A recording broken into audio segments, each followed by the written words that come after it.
décret, c'est une décision du président de la République. Première remarque.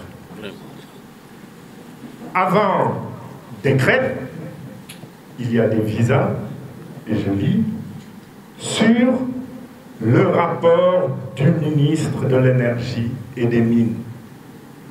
C'est important parce qu'aujourd'hui, je me suis réveillé et lisant la presse, je constate, alors je ne sais pas si ce sont des propos tenus par le président de la République, mais ce sont des propos que le journaliste place dans la bouche du président de la République. Je me contente donc d'apprécier les propos. Ce sont des propos mensongers, ce sont des propos idiots, et ce sont des propos selon lesquels Abdoul Mbaye fait preuve d'amnésie parce que ses services techniques ont étudié le décret. C'est faux et c'est idiot parce que en matière de répartition de responsabilité, donnant lieu d'ailleurs à un décret de répartition signé par le président de la République lui-même, chaque ministre est compétent dans son domaine et le Premier ministre ne peut pas signer à la place d'un ministre. C'est pas possible. Donc décret sur le rapport du ministre de l'Énergie et des Mines. Donc, de grâce, relisez le décret. Et ce décret s'achève avec son article 3. Le ministre de l'Énergie et des Mines est chargé de l'exécution du présent décret qui sera publié au journal officiel de la République du Sénégal.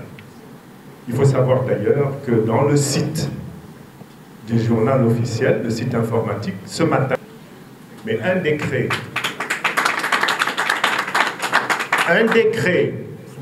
dès lors qu'il est pris sur le rapport du ministre concerné, le rapport fait partie intégrante du décret. Et c'est ce rapport qui contient le faux intentionnel pour tromper le Conseil des ministres, peut-être pour tromper le président de la République, mais j'ai attiré son attention, c'est ce que je pouvais faire. J'ai été aux affaires, on nous a trompés, tout le Conseil des ministres. Après mes fonctions à la tête du gouvernement du Sénégal, j'ai conduit des enquêtes personnelles soutenues par Baba Aïdara, le journaliste qui a été remercié tout à l'heure.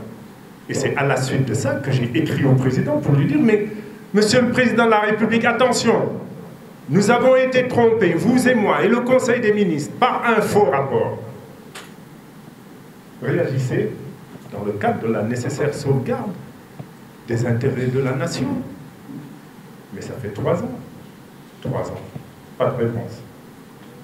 Et ce rapport établi par le ministre, s'il vous plaît, relisez. Il se termine ainsi. La demande est conforme. Donc, le ministre acquiesce et reconnaît le faux. Et la dernière formule, telle est, Monsieur le Président de la République, l'économie du présent projet de décret que je soumets à votre approbation. Il ne l'a pas soumis à l'approbation du Premier ministre. Le décret et son rapport de présentation dans une république et dans un régime présidentiel sont soumis au président de la République.